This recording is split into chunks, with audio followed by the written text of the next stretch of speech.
Kailan kayo nag-break? Siguro, hindi naman siguro, Rose. Ano po siya? Mga 3 months ago. 3 months ago na? Oh, 3 months so parang halos start ng Shining Inheritance. Wala namang connect yun? Wala naman. Ay, siguro dahil ngayon mas pinaprioritize namin talaga yung work sa totoo lang. Sobra ako yung EB, tsaka itong Regal, wala nang oras talaga eh. Tsaka ito para matapos na rin the Rose, number 1 talaga sa akin yung nagkasakit po yung nanay ko. Na-stroke siya. Eh, sa bahay, 3 lang naman kami. Ako, nanay ko tsaka kapatid ko. So, nung na-stroke siya, kailangan namin siya alagaan. Kaya na-stroke siya? Sakto yun, mga 4 months ago. Kaya parang ako, sobrang depressed ako noon. Tapos nag-break pa kayo? Oo, araw-araw ko yung trabaho.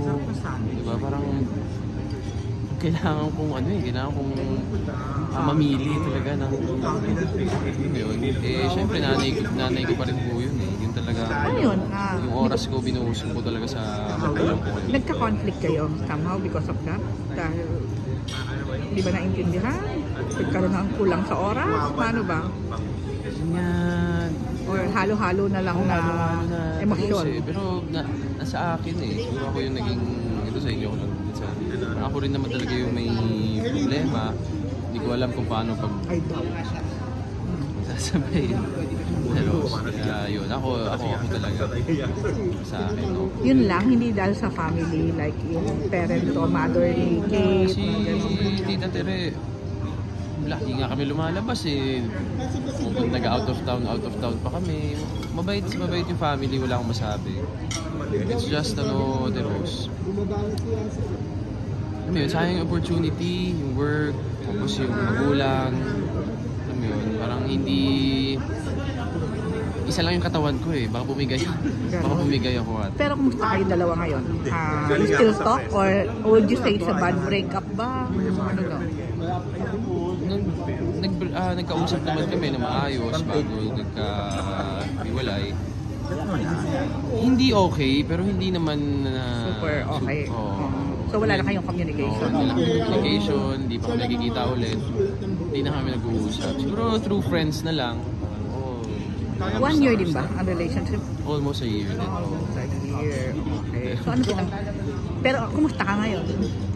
Ngayon, sa totoo lang po, sa sobrang busy, hindi ko na naisip po kung kumusta ako. Parang nagiging autopilot na lang eh. Gigising sa umaga, pasok sa taping. Pero happy ako sa work. Totoo lang. Happy, tsaka sa friends. Yun, yung Itbulaga. Parang sila yung naging support group ko. Sila yung naging support group ko noong mga panahong ngayon sa week. Tapos nagkasakit si mama, tinulungan nila ako talaga. Yun po. Okay. Yeah, happy sa friends. Okay. So dito tayo sa Lovers Liar. Mabilis na lang to. So you will be paired with Claudine? Kayong dalawa ang may love interest? Opo, actually kami tatlo. Ako, si Shaira Diaz, and si Miss Claudine. Doon po yung kwento namin sa aming tatlo. So bakit? Bakit ganun ang kwento? Well, si Miss Claudine po dito, konting summary lang ng mga characters. Siya po yung may-ari ng isang real estate firm na Pacifica. Siya yung boss noon. And ako bilang nangangarap ako maging isang architect, pumasok po ako sa kanyang firm. Then nandun po, nagtatrabaho pa rin si Shaira. Which is si Shaira is my parang ex-lover nung college. So ayun, eventually nakita kami ulit ni Shai. Tapos si Miss Clau, nagkaroon din kami ng relationship, gano'n, character ni Miss Claudine. Kaya yun po, yun ang abangan nila.